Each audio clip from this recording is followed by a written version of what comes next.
kita di SD ya tidak masuk ke dalam penelitian inklusi ya. Jadi kalau SSR itu biasa digunakan oleh mereka-mereka yang penelitiannya di sekolah SLB, sekolah luar biasa. Itu biasanya menggunakan SSR atau kalau di sini time series design. Nah, begitu untuk tambahannya. Kemudian kalau eksperimen ini menurut saya sebetulnya ini kan kita cuma melihat pengaruh ada peningkatannya atau tidak sebetulnya. Jadi kalau eksperimen mah sesuai real saja, ada peningkatan atau enggak gitu. Kalau ada ya ada, kalau enggak ya enggak gitu aja. Ya. Nah ini juga kalau menurut saya sering lihat skripsi mahasiswa yang eksperimen itu semuanya ada peningkatan gitu. Bahkan saya pernah mendengar dulu waktu saya S1 ya, dosen saya mengatakan gini, kalau eksperimen itu harus meningkat gitu. Harus ada peningkatan, kalau enggak peningkatan ya gagal penelitiannya. Padahal kan kita ingin mencari ya. Kan ada hipotesis. Apakah diterima atau tidak, itu opsi sebetulnya. Kalau misalkan harus ada peningkatan begitu, kenapa ada hipotesis? Nah, makanya waktu kemarin saya kuliah di S3, saya tanya ke profesor, salah seorang profesor, sebetulnya penelitian yang seperti eksperimen itu apakah memang harus selalu ada peningkatan atau tidak? Bagaimana kalau ternyata setelah penelitian itu nggak ada peningkatan? Apakah penelitian itu bisa dikatakan berhasil atau tidak? Ini jawaban profesornya kayak gini, ya namanya eksperimen itu kan ada hipotesis. Kalau namanya hipotesis ya opsi saja. Kalau misalkan tidak ada peningkatan ya jelaskan sebabnya apa. Makanya biasanya kalau di eksperimen itu kan ada observasi ya. Jadi ketika mengajar itu ada kisi-kisi observasi di kelas gitu. Dan itu bisa menjadi salah satu faktor kalau kita lihat nanti ketika misalkan ternyata tidak ada peningkatan sama sekali gitu. Nanti kan diobservasi si mahasiswa itu, oh ternyata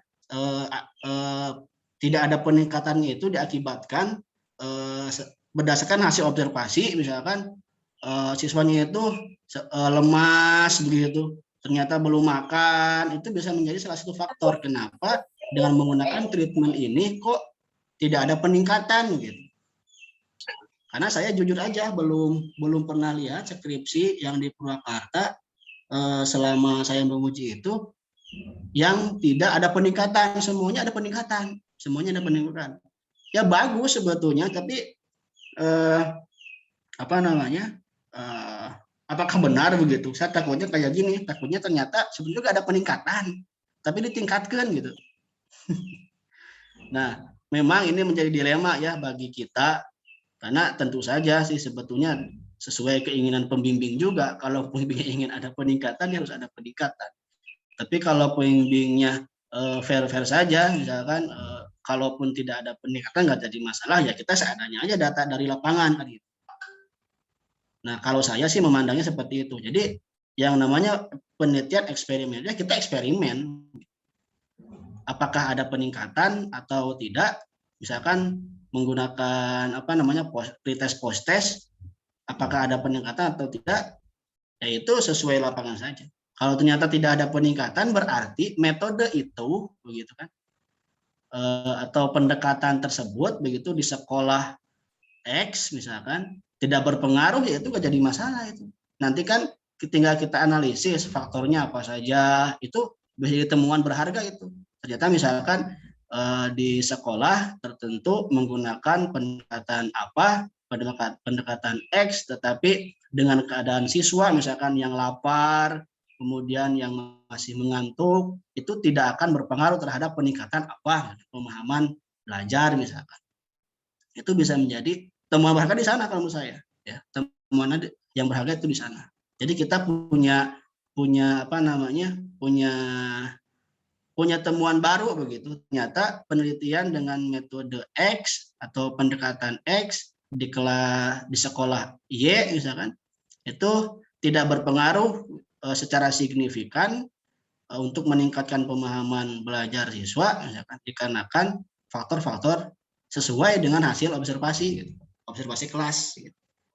Nah ini yang belum saya temukan sama sekali di skripsi mahasiswa UPI karena Hampir semuanya, bahkan semuanya itu kalau yang eksperimen itu semuanya ada peningkatan.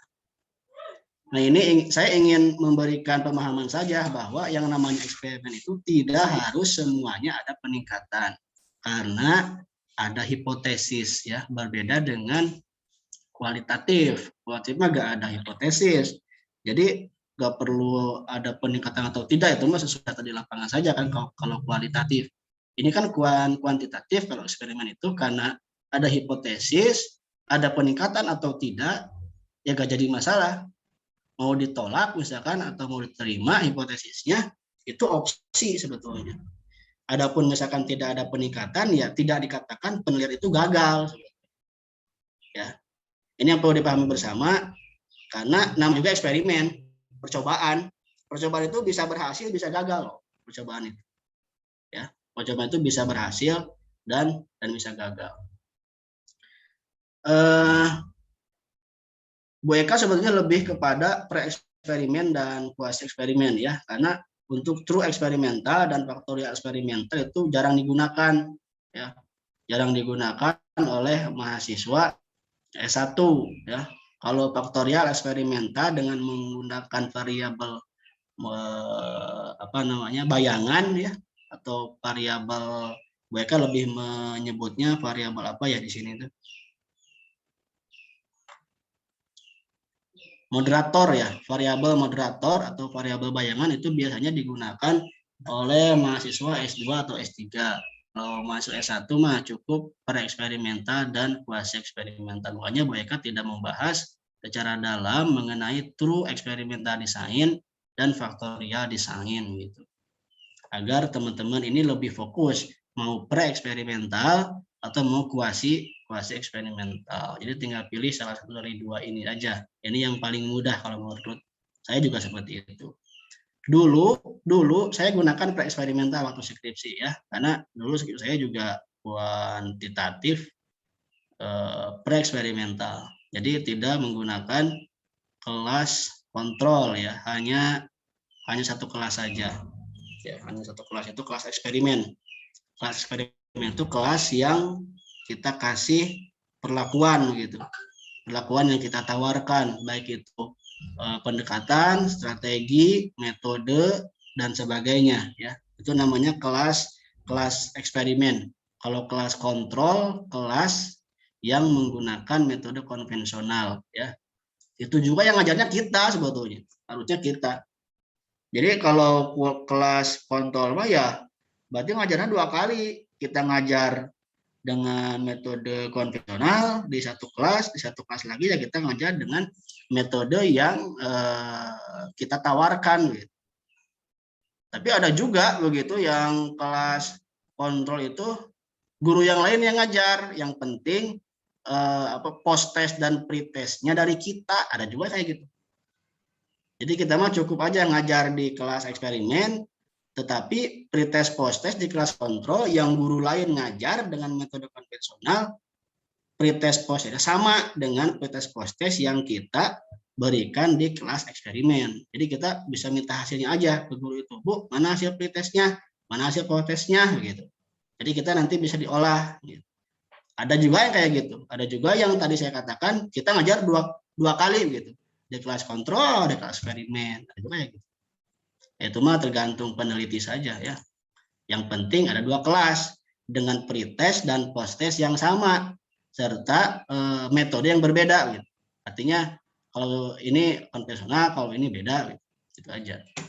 Itu untuk kuasi eksperimen. Novel izin berangkat ke Batak. Iya, mangga. Oke, sampai sini ada pertanyaan nggak? Enggak. Belum ada pertanyaan. Kalau belum ada pertanyaan berarti sudah pada paham ya? Alhamdulillah kalau sudah pada paham ya, berarti saya dan Bu Rining tidak perlu menjelaskan lebih dalam gitu, kalau sudah paham mengenai penelitian eksperimen. Ini Bu Eka latar belakang, saya kira sudah cukup jelas, Bu Eka itu sudah sangat jelas. Nah, Kemudian ini di bagian rumusan masalah ya. Di bagian rumusan masalah itu kalau menurut saya ya, itu kita gunakan kata tanya yang jangan gunakan katanya yang jawabannya ya atau tidak, menurut saya ya. Jadi kalau menurut saya ini lebih baik gunakan kata bagaimana, bagaimana pengaruh pendekatan, bagaimana peningkatan kemampuan. Karena kalau misalkan pertanyaannya apakah, jawabannya ya atau tidak. Nanti dijawab di pembahasan apakah terdapat pengaruh, ya terdapat pengaruh. Apa terdapat peningkatan, ya terdapat peningkatan. Jadi mungkin ya, mungkin saja pertanyaannya kata tanyanya begitu, itu bisa diganti dengan kata tanya yang potensi jawabannya itu tidak iya atau tidak. Ini menurut saya seperti itu ya, menurut saya ini. Ini variabel bebas, variabel terikat, saya kira sudah jelas ya. Kalau variabel bebas itu variabel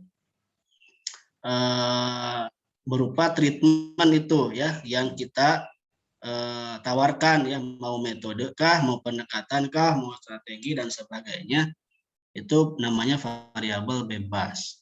Artinya variabel bebas mah bisa mau apa saja begitu. Kalau variabel terikat mah ya itu sudah terkunci gitu. Misalkan tadi motivasi ya, motivasi hasil belajar. Kalau variabel bebas kan bisa misalkan dengan menggunakan metode ANU untuk meningkatkan hasil belajar, menggunakan metode ANU untuk meningkatkan sikap siswa, menggunakan metode ANU untuk meningkatkan motivasi.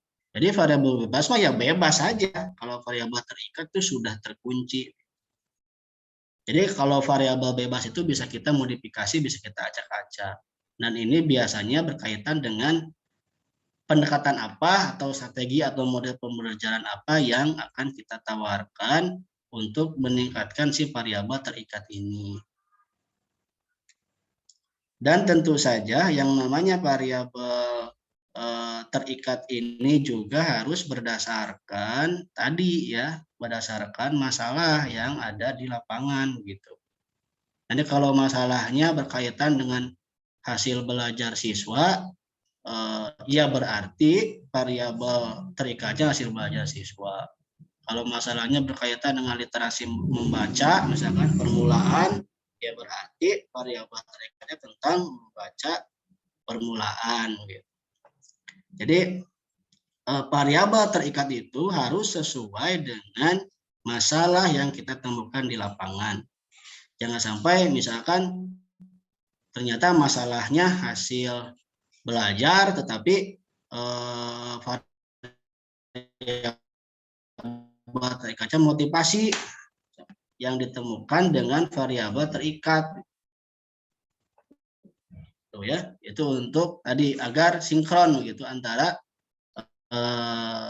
masalah yang kita temukan di lapangan, misalkan sama variabel yang kita tawarkan atau yang kita tulis di proposal kita.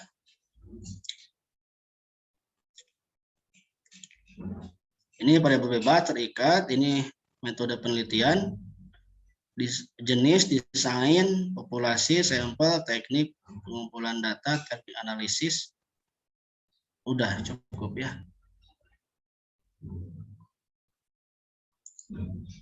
Oke, sampai sini ada pertanyaan nggak? Belum ada pertanyaan juga? Bapak mohon izin bertanya. Iya, Mbak. Gimana ya tadi? Pertanyaan pertama tentang apa? Metode penelitian eksperimen, apakah harus selalu menggunakan RPP, Pak?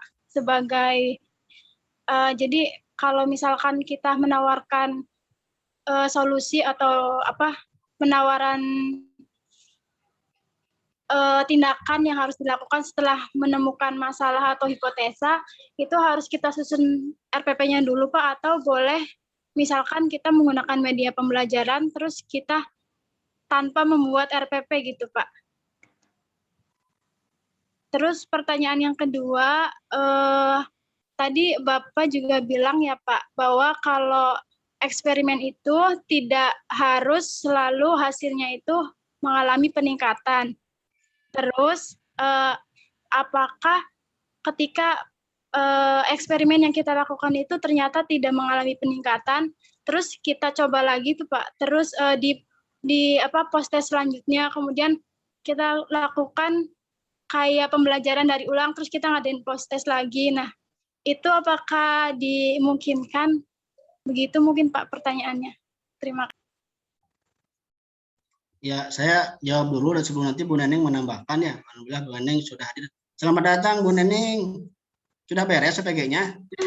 Tentu saja belum. Maaf belum. teman-teman, karena saya membelah diri, jadi kesana kesini ya. Tapi insya Allah menyimak dan nanti mungkin ya menambahkan dari pemaparan Pak Isni yang sudah lengkap. Turun Pak Isni, hapunten. Ya, mangga. Yang pertama ya dari Dwi tentang eksperimen. Jadi begini Dwi, kalau misalkan Dwi itu ingin meningkatkan hasil belajar, ya tentu harus pakai RPP. Misalkan ingin meningkatkan kemampuan membaca permulaan, harus ada RPP karena harus ngajar dulu. Dan setelah itu nanti ada pretest post test, itu harus ada RPP. Ya. Jadi kalau misalkan kelas begitu ya, itu harus ada RPP. Ya. Kemudian yang kedua, kalau tidak meningkat bagaimana ada berulang, itu eksperimen juga, cuma tadi masuknya ke time series design. Jadi kalau time series design itu nanti ada baseline 1 ya, itu nanti di SSR ada ya, ada baseline 1, ada baseline 2, kemudian sebelum baseline teh AT apa ya, saya lupa yang SSR itu. Jadi SSR itu gini, AB ada yang desainnya AB. Kalau time series design itu AB itu yang pertama, A itu adalah sebelum diberikan treatment ya, artinya post test. Nah, yang B itu diberikan treatment. Nanti A lagi dikasihkan soal setelah diberikan treatment. Nah, kalau masih perlu lagi nanti B lagi berikan treatment ya. Nanti ke A lagi begitu diberikan soal tapi enggak diberikan treatment. Dan itu berulang seperti yang tadi disampaikan oleh Dwi. Itu masuknya SSR sehingga subject research. Itu nanti lebih lanjut akan dibahas di SSR ya, Dwi, mohon bersabar. Itu bisa sebetulnya, bisa. Jadi nanti bisa kelihatan grafiknya begitu. Misalkan ketika diberikan post test yang pertama ternyata siswa di kelas ini tidak meningkat begitu. Kemudian Dwi diberikan lagi treatment, kemudian ngajar lagi begitu ya. Kemudian dia berikan lagi post test, nanti meningkat. Ngajar lagi, post meningkat lagi, itu nanti namanya SSR, sehingga subject research. Kalau cuma satu kali tidak berjenjang begitu ya, seperti yang tadi saya sampaikan, itu bisa masuk ke pre-eksperimen atau kuasi eksperimen, tetapi bukan yang time series design. Berarti nanti kuasi eksperimennya itu termasuk ke dalam yang ini non equivalent control group design. Karena ini tidak seperti SSR kalau non equivalent. Cuma polanya hampir sama begitu. Polanya hampir sama sebetulnya. Beda dikit tuh ya, Dwi ya. Bu Neneng gimana, mau menambahkan? Ya.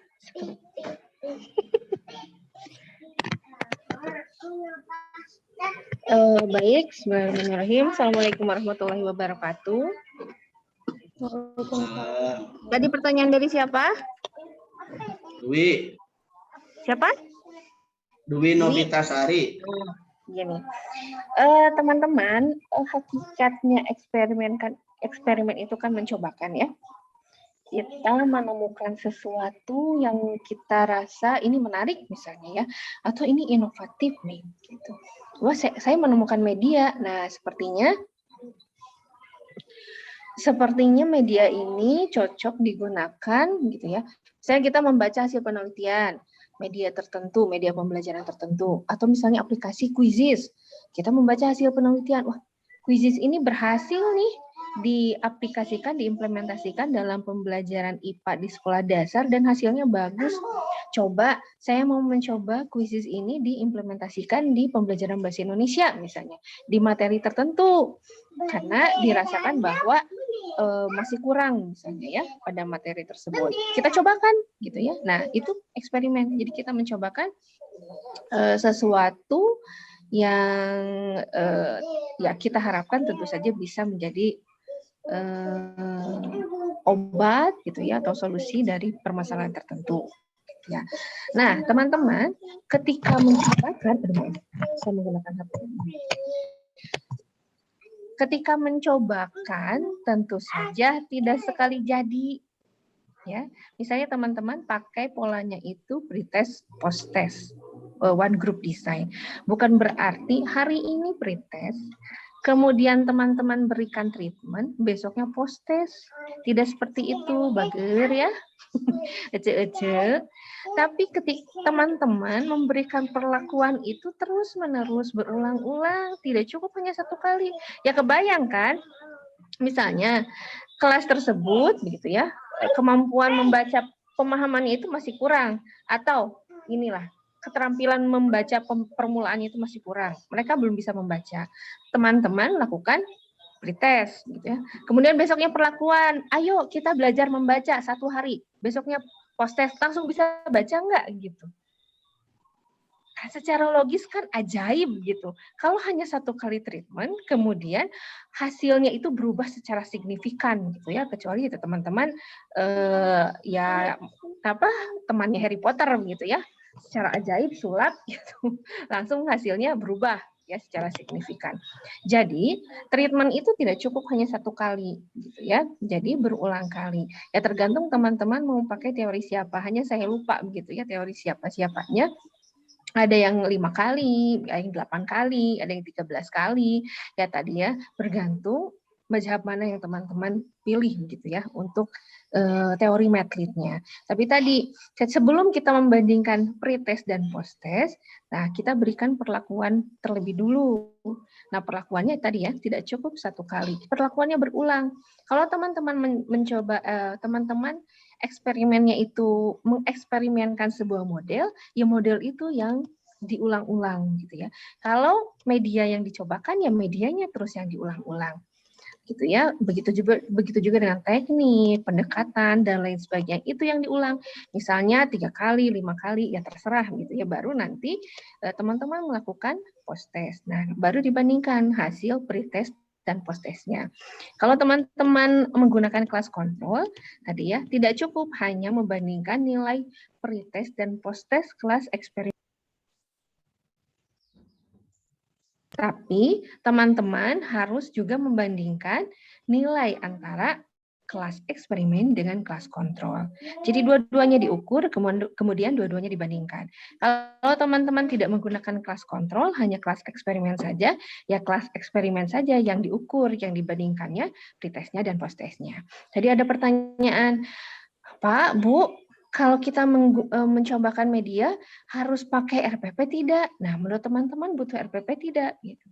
Ketika kita mau mencobakan media, kan tidak kita hanya berbekal, misalnya kita ujuk-ujuk ke kelas, saya mau mencobakan media nih, anak-anak kita belajar pakai ini ya. Apa yang harus dilakukan dengan media itu? Gitu. Ya, apa yang harus dilakukan pada awal pembelajaran, kegiatan inti pembelajaran, akhir pembelajaran. Tentu saja bila berhubungan dengan pembelajaran, teman-teman tetap harus menggunakan rancangan pembelajaran. Nah, bila teman-teman mencobakan media, tentu saja berbagai macam model gitu ya atau teknik bisa teman-teman gunakan gitu ya untuk mengimplementasikan media itu, karena memang penekanannya adalah di media bukan di modelnya. Tapi kalau teman-teman mencobakan sebuah model, tentu saja teman-teman harus istiqomah menggunakan model itu. Misalnya teman-teman mencobakan project based learning, ya. Dari treatment 1 sampai treatment selanjutnya, itu harus terus-menerus menggunakan project based learning, dan di RPP-nya pun sintaks dari project based learning itu harus terlihat.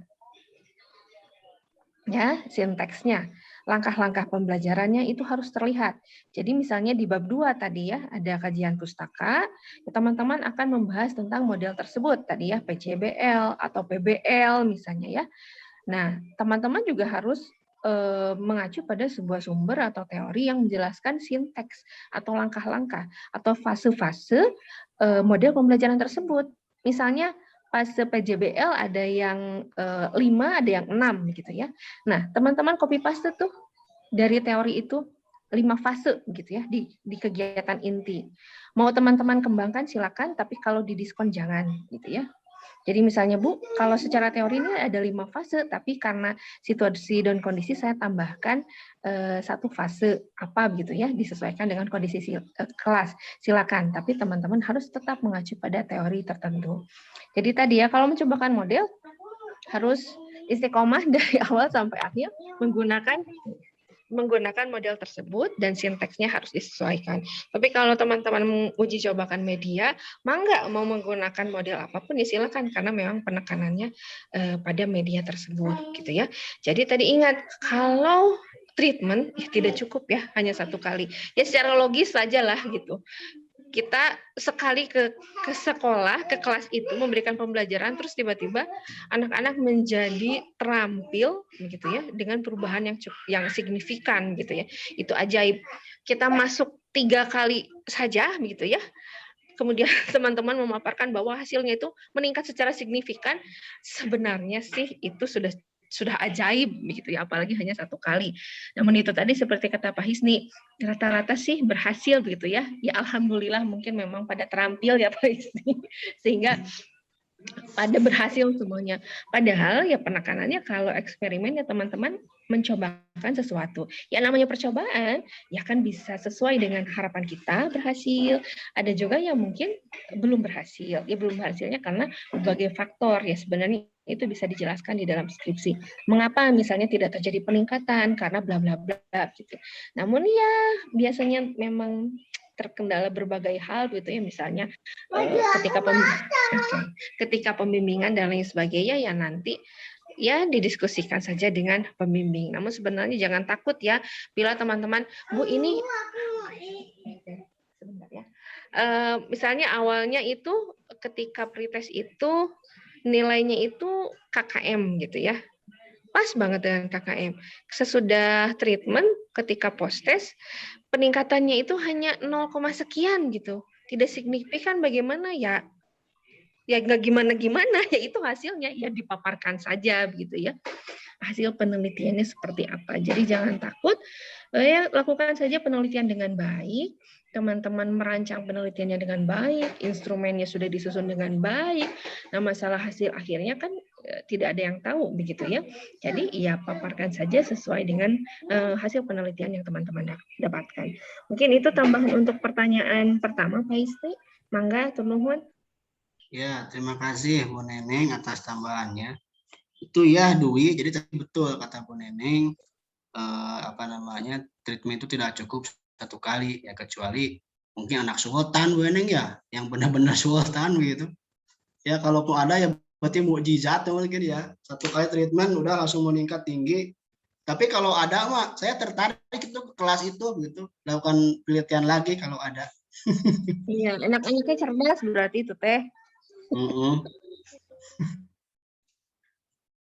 Baik, begitu Dwi dan teman-teman semua ya untuk pertanyaan. Baik Bapak, Ibu, terima kasih untuk penjelasannya.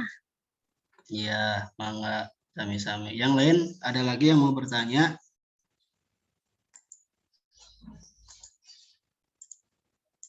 Mangga terkait penelitian eksperimen. Jadi ini mungkin kalau ini metode ya, kalau ini metode gitu.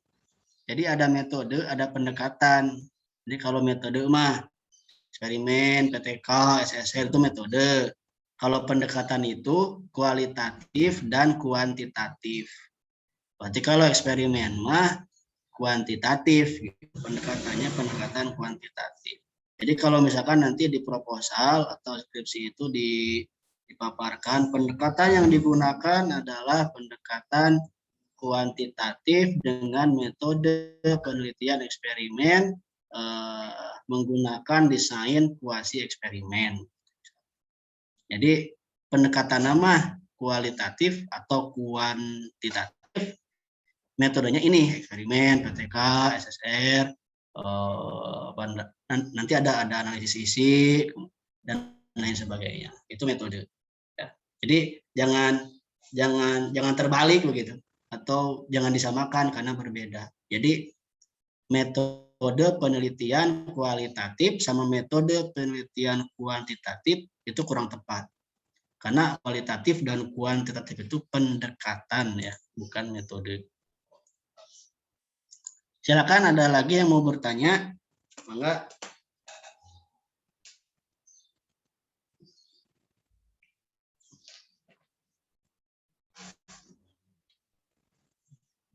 Baik, sambil menunggu barangkali ada yang mau bertanya. Jadi nanti si ini ya, variabel terikat itu yang Bu Eka sampaikan. Nah, ini itu harus ada di kajian pustaka, dan ini kalau misalkan nanti membuat kisi-kisi soal itu harus berdasarkan teori dari kajian pustaka. Jadi misalkan ini ada teorinya tentang motivasi atau tentang hasil belajar. Nah ini nanti kalau misalkan buat kisi-kisi baik itu angket atau lain sebagainya ya, termasuk post test, itu harus ada teori dari kajian pustakanya. Jadi relevan begitu antara pembuatan soal dengan teori di variabel terikat. Nah jangan sampai buat soalnya ini, misalnya kisi-kisina ini, indikatornya ini, tapi ternyata indikator itu tidak ada di kajian pustaka. Nah itu keliru. Karena sebetulnya pembuatan kisi-kisi soal, indikator itu tentu harus disesuaikan dengan teori dari variabel terikat itu sendiri. Ya. Begitupun misalkan dengan penelitian-penelitian yang lain ya. Misalkan mau buat angket begitu. Itu kan buat angket ada indikator teorinya tentang apa, misalkan itu harus ada di variabel terikat di kajian pustaka maksudnya. Jadi itu harus disampaikan di sini. Jangan sampai tidak gitu, karena nanti itu akan dipertanyakan dari mana pembuatan soal itu, apakah memang sesuai begitu dengan variabel terikatnya soalnya atau tidak, jangan-jangan nggak sesuai gitu. Makanya ini harus kita cari dulu ya. Kajian pustakanya harus cari dulu sebanyak-banyaknya, nanti barulah kita lihat indikator seperti apa, kemudian kalau misalkan kita mau buat soal seperti apa, disesuaikan dengan indikator-indikator itu. Itu untuk pembuatan pretest post test ya. Oke, silakan ada yang mau bertanya? Mangga. Ini mah saya di-share aja ya, biar ada tinggalianan gitu. Karena kalau ini saya stop share tidak ada tinggalianan, Mbak. Silakan ada yang mau ditanyakan? Ini baru Dwi yang mau bertanya. Atau Bu Neneng barangkali mau menambahkan? Enggak. Ini teh masih pada galau, bingung, lapar atau apa? Ayo. Khairi, ada yang mau ditanyakan nggak? Masih bingung? Ditunjuk gitu aja, Bu, ditunjuk. Untuk saat ini belum ada sih, Ibu. Soalnya kan lagi bikin artikel ilmiah juga, tapi dengan adanya mata kuliah ini jadi sedikit membantu, Ibu.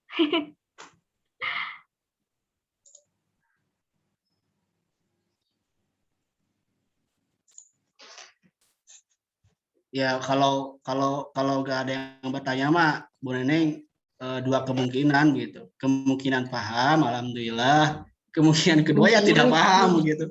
Nah, kemungkinan kedua lapar ini mah. Nah itu lapar ya. Mudah-mudahan paham. Jadi ini kalau penelitian kuantitatif ya teman-teman, misalnya eksperimen nih, itu akan ya teman-teman harus akrab dengan data statistik gitu ya, dengan rumus-rumus dan segala macam. Namun ya tentu saja teman-teman bisa menggunakan aplikasi SPSS ya. Misalnya teman-teman memilih eksperimen pretest post-test one group design, teman-teman tetap harus mencari validitasnya, reliabilitasnya, homogenitasnya, dan lain sebagainya. Nah, itu semua bisa dicari dengan menggunakan, dihitung dengan menggunakan SPSS. Jadi kalau data pretest post-testnya sudah ada, ya teman-teman tinggal memasukkan data-data tersebut ke dalam aplikasi SPSS.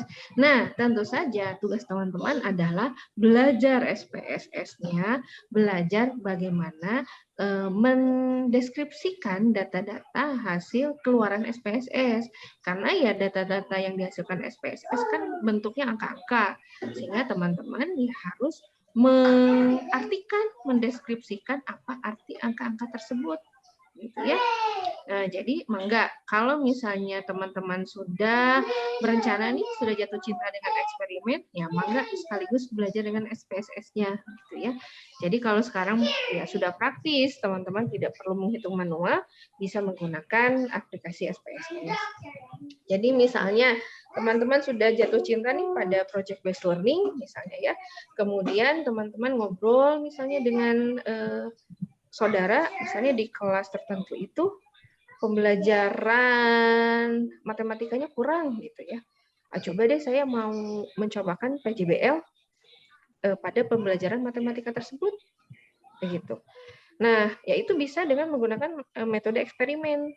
Jadi teman-teman ukur dulu, gitu ya, pretest dulu, bagaimana kemampuan misalnya penguasaan pecahannya gitu ya, saya kurang tahu diukur dulu gitu ya, oh ternyata hasilnya seperti apa pada pretest, kemudian teman-teman lakukan treatmentnya tadi ya, treatmentnya tidak cukup satu kali, beberapa kali teman-teman lakukan pembelajaran tadi pecahan dengan menggunakan PJBL ya, nanti ya di akhirnya di pertemuan akhirnya teman-teman melakukan post test.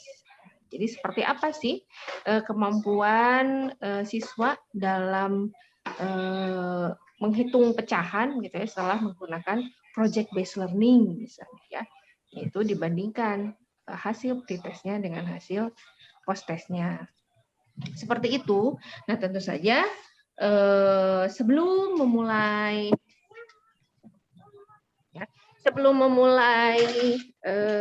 ke lapangan, apapun penelitiannya, tentu saja teman-teman harus menyiapkan senjatanya dulu ya.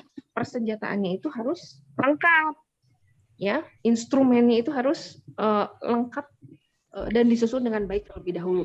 Jadi jangan pretest dulu kalau persenjataannya belum ada. Karena ketika teman-teman membuat instrumen tes tadi ya,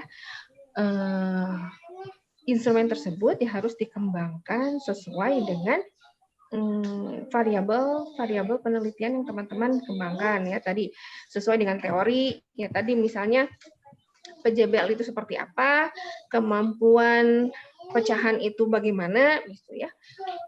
Nah, itu ketika teman-teman mengembangkan instrumen tesnya harus berdasarkan teori gitu ya, berdasarkan kurikulum. Teman-teman susun gitu ya alat tesnya. Untuk pretestnya, untuk post testnya. Kemudian dicobakan dulu itu alatnya itu ya. Soal-soalnya itu dicobakan dulu sebelum teman-teman berikan ke kelas eksperimen. Jadi dicobakan dulu valid tidak soal-soalnya. Kalau sudah oke, sudah valid soal-soalnya, baru teman-teman bisa berikan pretestnya, kemudian treatment, kemudian post testnya, gitu ya. Jadi tidak sembarangan diukur saja. Tidak. Untuk mengukurnya itu ada tentu saja ada cara-cara ilmiah. Cara-cara ilmiahnya tadi ya mengembangkan instrumen dengan baik, sesuai dengan teori, gitu, sesuai dengan hasil penelitian yang lain dan lain sebagainya. Jadi tentu saja sebelum teman-teman ke lapangan, gitu ya, tadi melakukan treatment, pretest, treatment dan post test, ya harus persenjataannya itu harus lengkap dulu, harus baik dulu. Ya, jadi modalnya 1, 2, 3-nya itu harus bagus dulu nih, harus lengkap dulu, baru teman-teman bisa mengumpulkan data gitu ya. Tadi kalau misalnya bab 2-nya saja masih tidak ajeg misalnya ya, kalau membaca, saya nggak tahu mau menggunakan teori membaca yang mana ya. Maaf, saya kembali lagi ke membaca karena ternyata kalau saya memakai contoh pelajaran matematika, ya saya nggak bisa gitu ya. Bingung sendiri. Misalnya, tadi teman-teman mau mengukur kemampuan membaca pemahaman. Nah, di bab 2 itu harus ajak dulu teman-teman mau menggunakan teori siapa untuk membaca pemahamannya. Bila sudah diputuskan saya mau menggunakan teori A atau teori B, nah ketika bab 3 teman-teman mengembangkan instrumen, nah pergunakan teori itu. Jadi teman-teman kan harus mengukur ya, mengukur kemampuan membaca siswa, gitu kan? Nah, untuk mengukur kemampuan membaca siswa, ya teman-teman harus mengembangkan alat ukurnya, harus mempunyai alat ukurnya. Soal-soal tadi ya. Nah, soal-soal tadi tentu saja dikembangkan sesuai dengan teori-teori yang teman-teman pakai di bab 2. Misalnya, menurut teori yang saya pakai, indikator membaca pemahaman itu ada 4, misalnya ya. Nah, keempat indikator itu teman-teman kembangkan gitu ya ke dalam kisi-kisi soal. Nah, kisi-kisi soal nanti dikembangkan menjadi soal. Nah, soal itu yang teman-teman gunakan untuk pretest dan post-test kepada siswa. Jadi tidak bisa kita membuat soal sembarangan, gitu ya, mengembangkan instrumen sembarangan, gitu ya. Tidak bisa. Jadi misalnya teman-teman, saya mau menunggu hidayah saja, Ibu, ya tidak bisa cukup menunggu hidayah. Gitu ya. Tentu saja teman-teman harus yaitu membaca menggunakan teori-teori yang teman-teman paparkan di bab 2. Jadi teori-teori di bab 2 itu bukan pajangan ya Ibu Bapak. Teori-teori tersebut akan teman-teman gunakan di bab 3 dan bab 4. Ya. Jadi semuanya saling berhubungan di dalam penelitian itu. Teman-teman mengembangkan instrumen menggunakan teori di bab 2. Nanti di bab 4 teman-teman membahas hasil penelitian, teman-teman juga harus mengorelasikan dengan teori yang teman-teman paparkan di bab 2. Jadi mangga ketika mau penelitian, ya 1, 2, 3-nya tentu harus ajak dulu, sehingga teman-teman ya bisa dengan baik gitu ya mengumpulkan data-data untuk bab 4 gitu ya, atau memberikan treatment misalnya kalau eksperimen, ya kalau PTK mulai dari perancangan hingga refleksi pun ya tentu saja bisa dilaksanakan dengan baik karena di perancangannya pun sudah disusun dengan baik gitu ya. Ya mudah-mudahan apa yang kami paparkan sedikit bisa terserap gitu ya. Kenapa Bu sedikit nggak banyak saja karena memang harus dipraktikkan gitu ya. Kalau bahasa Jermannya kalau di rong saja gitu, biasanya riut begitu ya. Maksudnya apa sih begitu. Jadi teman-teman baca gitu ya, banyak membaca kami harapkan. Bukan hanya sekadar teori saja, teori metode misalnya ya. Tapi coba teman-teman juga baca hasil-hasil penelitian. Kalau kita membahas eksperimen, coba baca juga hasil-hasil penelitian eksperimen sehingga mendapatkan gambaran, oh seperti ini eksperimen teh, berarti yang dibicarakan tadi teh begini praktiknya, gitu ya.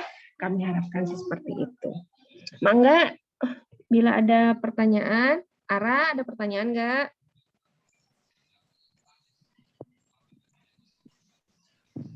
Kamu teh ini teh maskernya filter ya? Bisa gitu ya? Mangga, ada yang mau ditanyakan? Ibu izin bertanya. Iya, mangga. Ibu boleh izin bertanya? Ini Ibu tadi betul ya kalau misalnya eksperimen itu kuantitatif ya Ibu, bukan kualitatif. Jadi kalau eksperimen nggak bisa ya Ibu pakai pendekatan kualitatif. Gitu Ibu. Iya, tidak bisa karena memang kalau eksperimen masuknya ke kalau kami begitu ya, eksperimen masuknya ke kuantitatif. Meskipun nanti ketika teman-teman memaparkan data hasil penelitian, ya tentu saja tidak cukup ya hanya angka-angka gitu ya. Teman-teman tentu saja harus mendeskripsikan angka-angka tersebut maksudnya apa gitu ya. Jadi meskipun penekanan Medlit kuantitatif itu adalah data-data statistik, tapi ya khususnya di penelitian pendidikan, tetap saja data-data statistik tersebut harus dideskripsikan, harus diartikan. Maksudnya 80 itu apa gitu ya. Jadi teman-teman jelaskan, oh maksudnya rata-rata nilai 80, ya berarti ya rata-rata nilai post-test yang didapat oleh siswa itu 80. Nah, 80 itu misalnya di bawah KKM, di atas KKM atau seperti apa gitu ya. Kemudian misalnya ada data validitas, homogenitas gitu ya, normalitas dan lain sebagainya. Tentu saja tidak cukup hanya kita tampilkan saja data statistiknya, tidak, tapi tetap kita deskripsikan maksud dari data-data tersebut apa. Namun kalau kami ya, saya dan Pak Hisni, ya memang kalau eksperimen itu masuknya ke kuantitatif gitu ya, mengacu pada beberapa referensi yang kami gunakan. Misalnya Frankel gitu ya, atau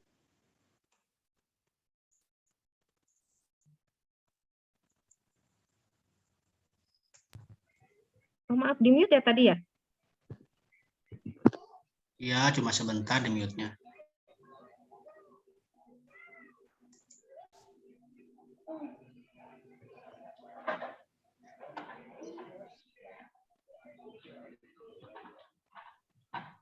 Bu Neneng, ini ada pertanyaan nih di kolom chat. Bu Neng.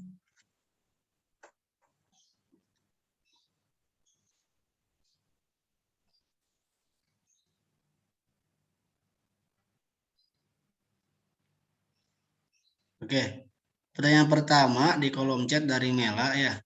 Untuk penelitian ke lapangan berapa lama? Itu tergantung dari tadi ya, treatment yang digunakan berapa kali, dan itu memang harus sesuai dengan tadi yang disampaikan oleh Bu Neneng, rujukannya kemana gitu. Kalau misalkan taruhlah 8 pertemuan, berarti kan 8 kali pertemuan itu kan 8 minggu, taruhlah ya, misalkan 8 minggu. 8 minggu itu kan 2 bulan ya. Belum lagi pretestnya, belum lagi posttestnya. Ya kurang lebih 3 bulan itu di lapangan begitu. 3 bulan itu di lapangan. Tapi tetap tadi sebagaimana dikatakan oleh Bu Neneng, berapa kali kita memberikan treatmentnya. Tapi yang pasti tidak cukup 1 kali ya. Kemudian yang kedua nanti ditambah oleh Bu Neneng ya. Dari Ragita, penelitian studi kasus, penelitiannya berupa studi kasus, metode penelitian yang cocok, yang paling cocok apa? Iya, studi kasus itu metode penelitian. Studi kasus itu adalah metode penelitian. Cuma kalau pendekatannya, studi kasus itu biasanya menggunakan kualitatif kalau studi kasus. Cuma biasanya kalau studi kasus itu biasanya kasus-kasus yang memang sedang terjadi dan unik begitu. Jadi kasus itu memang unik terjadi dan memang sedang terjadi begitu. Satu unik, 2 sedang terjadi. Jadi kalau studi kasus mah tidak bisa dilaksanakan apabila kasusnya sudah terjadi begitu. Misalkan dulu tahun 2000 berapa, 2017 gitu, tidak bisa. Jadi kasusnya pertama sedang berlangsung, dan kedua emang unik, kasus itu memang terjadi di sana gitu. Misalkan tidak terjadi di manapun, dia hanya terjadi di sekolah A misalkan, itu studi kasus. Dan itu biasanya menggunakan kualitatif kalau studi kasus. Ya. Kemudian penelitian penggunaan media atau alat peraga baiknya berapa lama, apakah 4 hari cukup? Nah, ini juga didasarkan atas landasan-landasan yang peneliti sandarkan ya. Jadi ketika menggunakan alat ini, alat yang dimaksud ini, itu kan nanti ketemu ya di teori-teorinya itu, ya, atau misalkan hasil penelitian-penelitian terdahulu yang relevan, ya, berapa lama mereka menggunakan alat tersebut dalam misalkan dalam kelas begitu, itu bisa nanti menjadi bahan pertimbangan. Kalau misalkan di penelitian terdahulu mereka mengatakan bahwa penelitian dengan menggunakan media atau alat peraga ini biasanya dilaksanakan 5 atau 4 hari, bisa saja kita menggunakan itu juga. Ya. Tapi yang pasti landasannya ada. Gitu. Jadi kita tidak menentukan, oh udah aja 3 hari supaya cepat. Nah, tetapi kita harus berlandaskan pada boleh dari teori, boleh dari hasil penelitian terdahulu. Ini yang dahulu juga kayak gini berarti. Nah, yang dulu itu dari sini. Nah, kita bisa gunakan itu. Jadi tidak atas alasan pribadi saja, tapi ada alasan ilmiahnya. Ini Bu Neneng sudah bergabung, Bu Neneng. Ini ada pertanyaan. Ya. Di kolom chat, saya bacakan ya, karena sudah terlempar, jadi pasti tidak ada di kolom chat. Ya. Yang pertama, tadi sudah saya jawab secara singkat. Yang pertama, penelitian ke lapangan itu berapa lama eksperimen? Yang kedua, kalau penelitiannya studi kasus, metode yang paling cocok apa?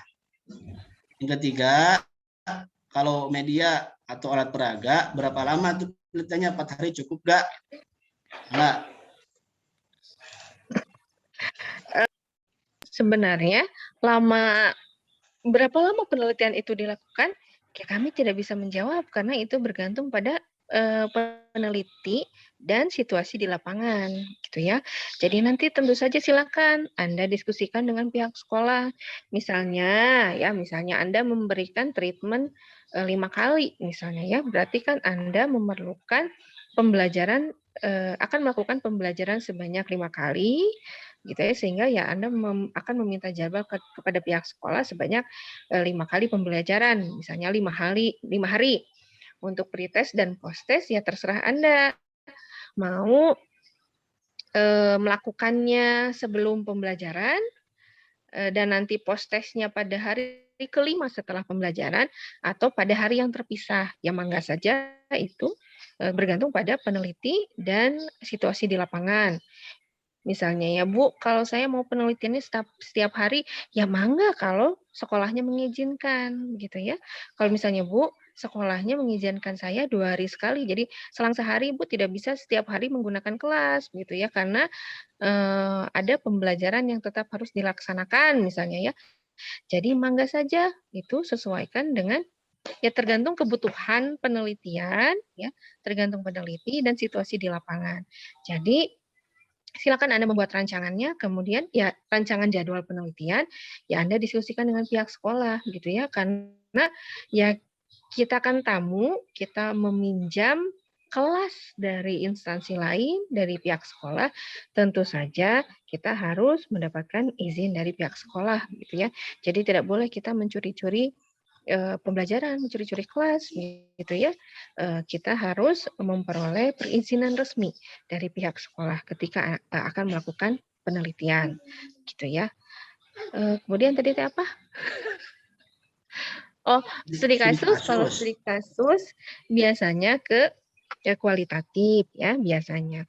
Jadi studi kasus biasanya kita hanya mungkin nanti saya tadi belum menyimak pemaparan Pak Isni, ya biasanya ya kita memang mengkaji suatu kasus atau fenomena tertentu gitu di lapangan ya. Ya, jadi ya harus benar-benar berupa kasus atau fenomena ya. Kalau misalnya itu hal yang biasa mah atau nggak usah dimasukkan ke studi kasus gitu ya. Namanya juga case study gitu ya. Jadi mangga nanti bila Anda menemukan hal yang oh ini tidak biasa nih gitu ya, ini luar biasa nih fenomenanya, mangga silakan diteliti gitu ya. Ya tentu saja sekaitkan dengan PGSD ya nanti studi kasusnya. Kemudian apalagi Pak Isni? Sudah ya? Satu lagi, penelitian dengan menggunakan media atau alat peraga itu berapa hari? Ya itu tadi, Anda mau penelitian media, mau penelitian model, mau penelitian pendekatan, ya tergantung tergantung nanti Anda menggunakan metode-nya apa ya. Misalnya Bu, saya mau pakai eksperimen ya tadi ya, tergantung pada kebutuhan di lapangan misalnya ya. Anda butuh datanya seperti apa, treatment-nya berapa kali, nah itu akan berpengaruh terhadap berapa lama Anda akan mengumpulkan data di lapangan gitu ya. Misalnya mencobakan media dan lain sebagainya.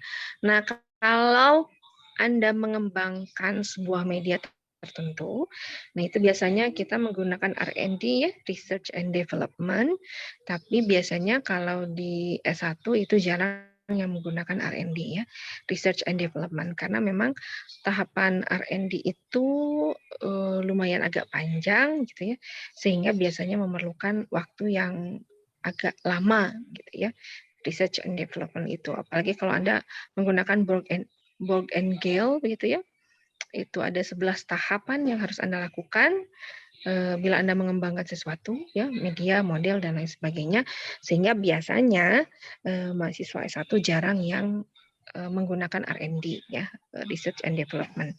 Tadi ya, kalau mau penelitian apapun ya mangga tentu saja disesuaikan dengan kebutuhan penelitian Anda.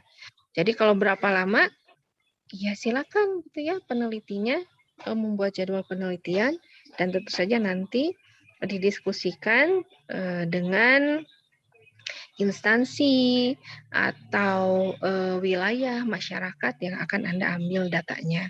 Kalau kualitatif misalnya Anda mau penelitian di Kampung Naga, ya tentu saja Anda harus berdiskusi bersepakat dengan masyarakat di Kampung Naga gitu ya. Kalau Anda penelitian di sekolah ya Anda harus bersepakat dengan pihak sekolah. Jadi mangga ya disesuaikan. Mungkin itu tambahan dari saya Pak Isni. Ya, terima kasih ya Bu Neneng, sangat jelas sekali. Itu untuk jawaban dari tadi pertanyaan 3 ya, dari Aris, dari Ragita, dan dari Mela. Silakan ada lagi yang mau bertanya, boleh on mic, kalau tidak lewat chat. Intinya penelitian yang bagus itu adalah penelitian yang selesai. Skripsi yang bagus itu adalah skripsi yang selesai. Jadi teman-teman jangan sekarang mau buat penelitian yang keren begitu, penelitian di luar negeri, penelitian di luar provinsi, luar pulau. Ya kalau dosen PB Bu Neneng mah kayaknya bahagia penelitian di luar negeri, nanti Bu Neneng ikut. Nanti saya ikut ya ke luar negeri misalkan. Tapi kan apakah itu bisa selesai tepat waktu atau tidak, itu kan perlu biaya. Makanya saya sih lebih menjalankannya penelitian yang memang bisa kita selesaikan tepat waktu agar kuliah kita 4 tahun selesai. Gitu. Jangan ada pemikiran, wah saya mau penelitian keren Pak, ini keren gitu Bu, penelitian saya keren, judulnya bagus, penelitiannya misalkan di Amerika begitu, sekolah SD di Amerika begitu. Saya sudah konsultasi, sudah kirim email ke profesor di Amerika misalkan, dan sudah menyetujui, ya kayaknya prodi akan bangga gitu. Memang prodi akan bangga ya. Cuma ya kembalikan lagi kepada diri teman-teman masing-masing. Sanggup nggak penelitian di Amerika? Prodi akan bangga, saya akan bangga sekali ya. Dan Bu Neneng sebagai dosen Medlit. Cuma apakah bisa selesai 4 tahun? Kalau menjadi beban berat, mending kene penelitian ya yang bisa 4 tahun selesai gitu aja. Karena skripsi yang bagus itu adalah skripsi yang selesai. Ya. Walaupun dicecer gitu, tapi beres gitu. Tuh ya. Itu saran saya. Jadi kalau dari sekarang Pak nanti yang nyecernya itu. Gimana Nek? Pak Hisni nyecerna nanti teh. Ya, jadi begitu ya. Jadi saran saya mah kalau sekarang sedang ancang-ancang buat itu penelitian dan judulnya begitu proposal, ya dibuat seminimal mungkin dana yang digunakan gitu. Jangan sampai keluar dana besar harus ke sana ke sini. Itu saran saya sebetulnya supaya selesai tepat waktu. Kan semuanya mau harus tepat waktu. Saya nggak tahu kalau Bu Neneng maunya penelitian yang kayak gimana, yang beres, yang keren di luar negeri atau bagaimana. Saya nggak tahu Bu Neneng kayaknya maunya kalau sama pembimbing Bu Neneng mah kayaknya mau yang ke luar negeri Bu Neneng ya, biar Bu Neneng ikut gitu ke Malaysia kemana gitu. Bu Neneng mah gitu ya. Iya, gitu. Nah itu Bu Neneng maunya kayak gitu. Nah, pokoknya teman-teman itu tadi ya. Sebelumnya pernah saya paparkan, carilah topik yang Anda sukai dan kuasai, gitu ya. Ya mudah-mudahan kalau memang sudah Anda sukai dan kuasai, ya Anda bisa menyelesaikan penelitian itu tepat waktu, begitu ya. Kecuali tadi misalnya Bu, pokoknya saya mah kekeh mau R&D, gitu ya misalnya. Saya mau mengembangkan sebuah aplikasi yang luar biasa, Masya Allah, Allahu Akbar, gitu ya. Ya mangga itu mah, terserah Anda. Gitu ya, hanya mungkin memerlukan waktu yang lebih lama.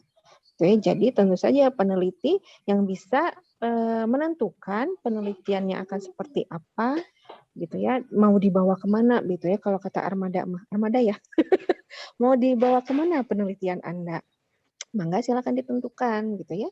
Sebenarnya ya topik penelitian itu banyak, mangga silakan, gitu ya, dilihat saja hal-hal yang ada di sekitar kita. Tapi tadi ya kalau misalnya mau penelitian yang luar biasa, misalnya tadi ya menghasilkan aplikasi seperti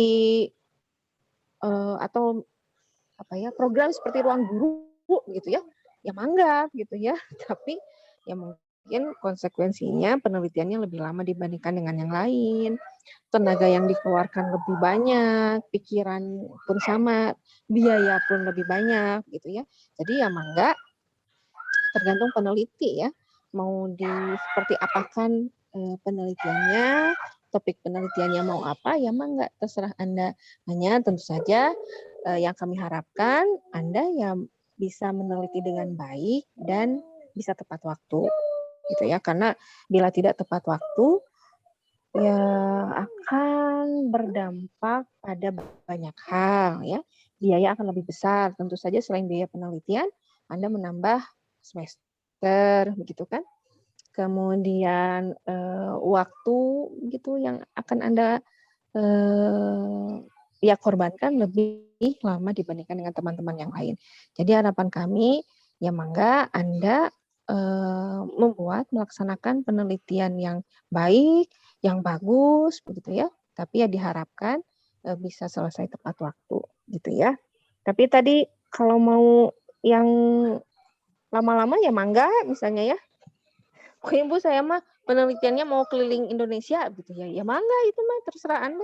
Kami mah pembimbing ya hanya membimbing Anda mengarahkan keputusan tetap ada di tangan Anda sebagai peneliti. Mengarahkan Ya. dan ikut Bu Neneng mungkin.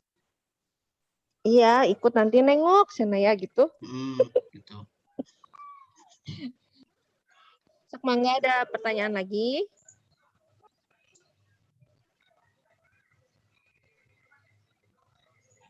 Nova? Lagi di mana ini teh? Duaan aja. Ya Bu, kenapa? Ada pertanyaan? Atau Udah, mau Bu. saya yang bertanya? Tadi kita udah nanya. Oh gitu ya, maaf.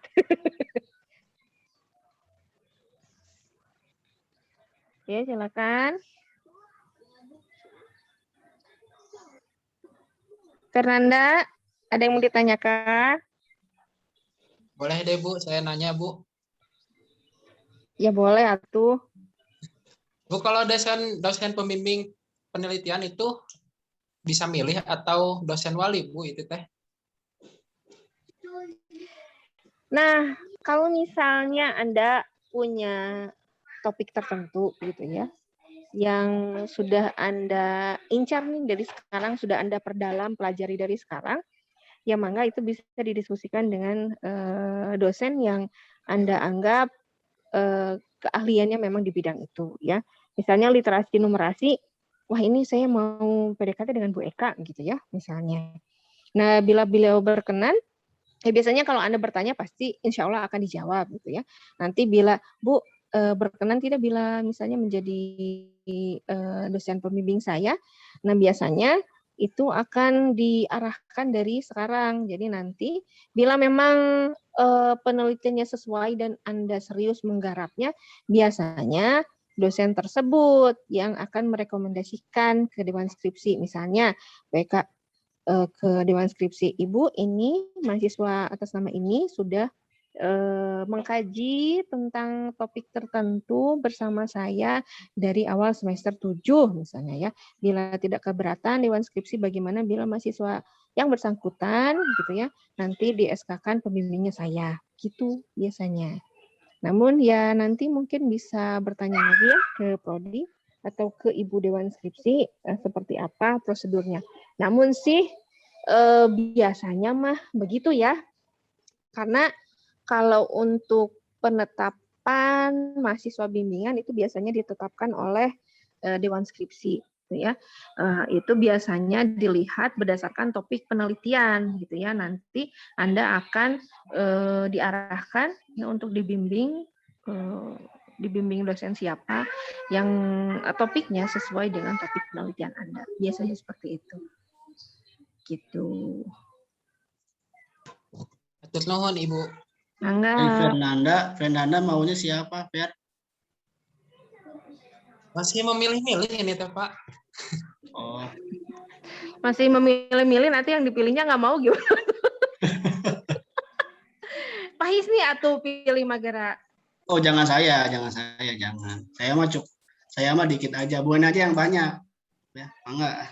Ya. Ya siang nggak galak Pak. Udah saya mah pusing kemarin juga berapa itu 23. Pingsan saya. Aduh, ya Allah. Salsa lucu itu filternya tuh. Bisa anak-anak gundul begitu.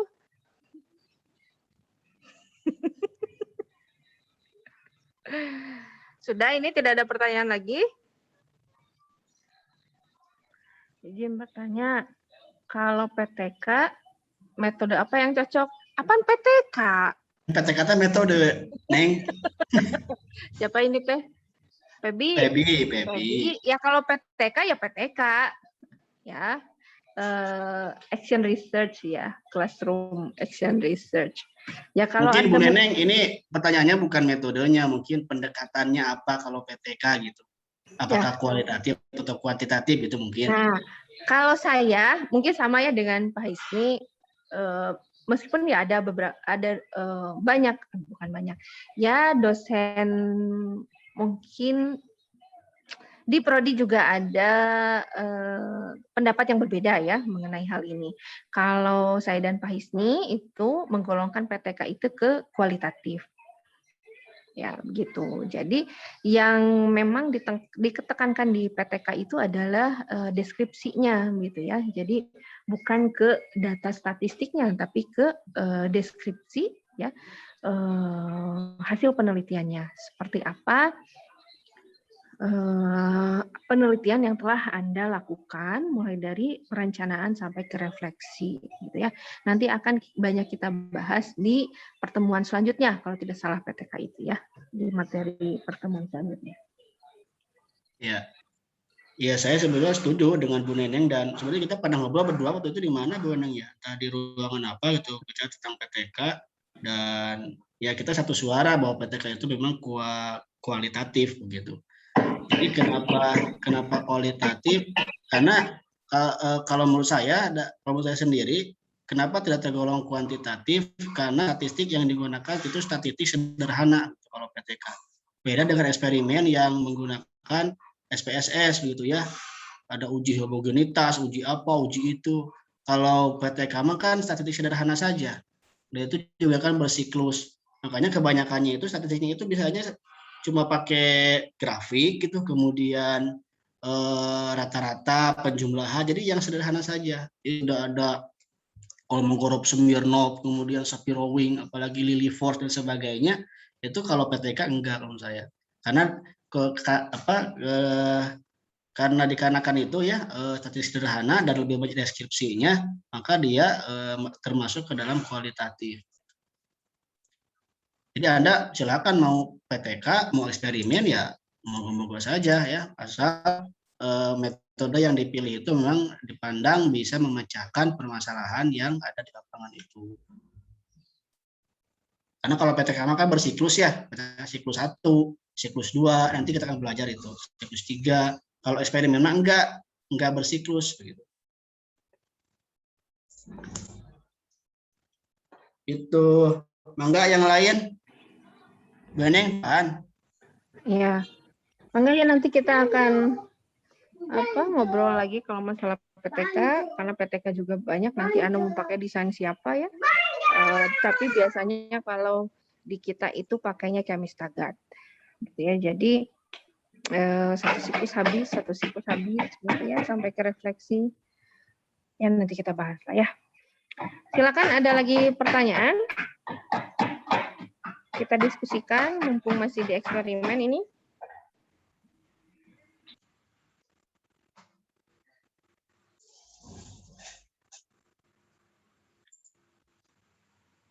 Ini dari semester 5 nih, Bu Neng, di semester 5 yang BKM nih ada nih. Barangkali ada yang mau ditanyakan.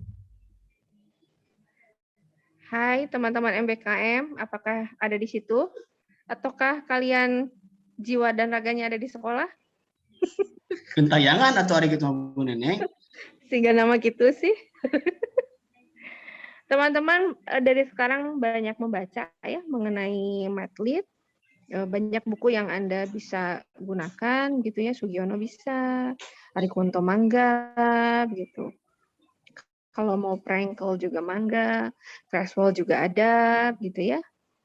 Mangga dari sekarang dibaca-baca gitu, sehingga nanti tidak bingung lagi Anda mau pakai Madlit yang mana yang sesuai dengan topik penelitian yang Anda pilih ya.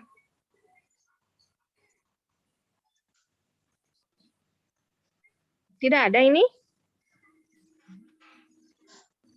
Cius ini? Ya kalau sudah paham, alhamdulillah Bu Neneng ya. Iya, alhamdulillah. Alhamdulillah berarti sudah paham. Mungkin tidak bertanya karena masih pusing, Bu. Masih mencoba mencerna. Marcel, ada yang mau ditanyakan? Cukup, Bu. Cukup, Bu, cukup. Jangan tambah lagi, bingung. Gitu, Sel. Mencerna, Bu. Ya, semoga pencernaannya lancar ya. Tuh, Marantika ketawa aja. Ada yang mau ditanyakan tidak? Sedang mencerna, Bu, sama kayak Marcel. Ya, kami doakan pencernaan Anda semua lancar ya. Oke. Rizky, tuh kacamatanya ganti-ganti dari tadi. Ada yang mau ditanyakan tidak? Tidak ada, Bu. Asa berubah Rizky teh ya? Lama nggak ketemu teh.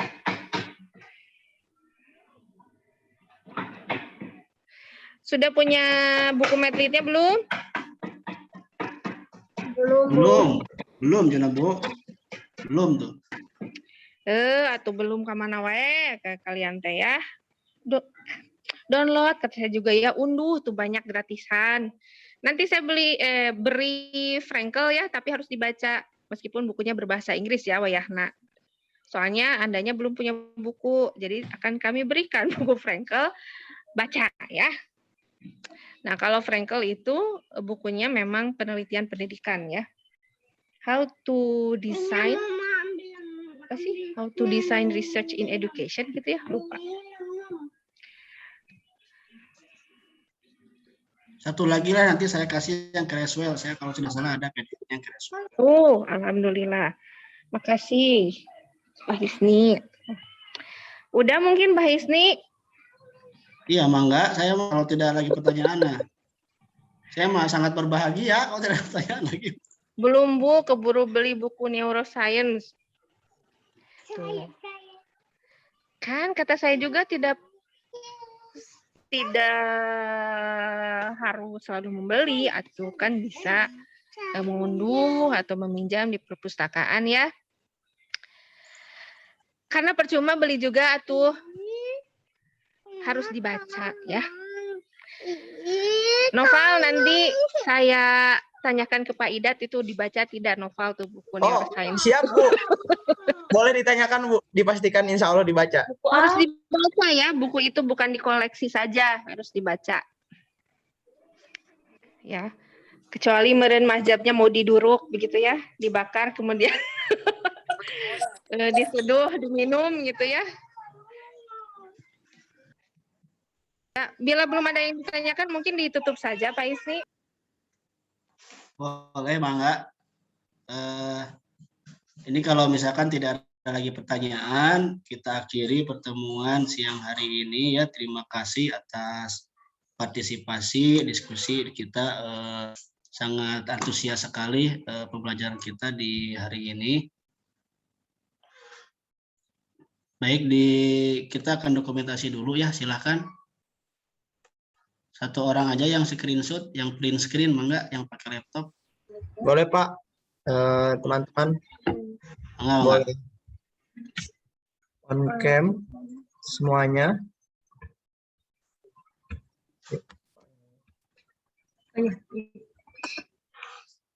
Slide 1 dulu ya, dari Ibu, Bapak, sampai ada Aisyah di sini. Siap-siap aja. Bentar di close dulu chat. 1, 2. Marcel, off cam ya? 1, 2, 3. Oke, slide 1 sudah.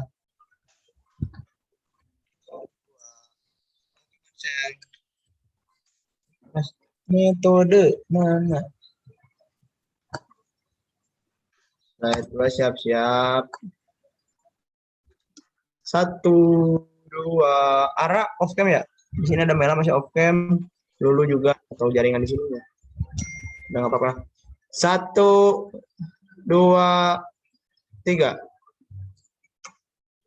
Oke, slide 2 udah.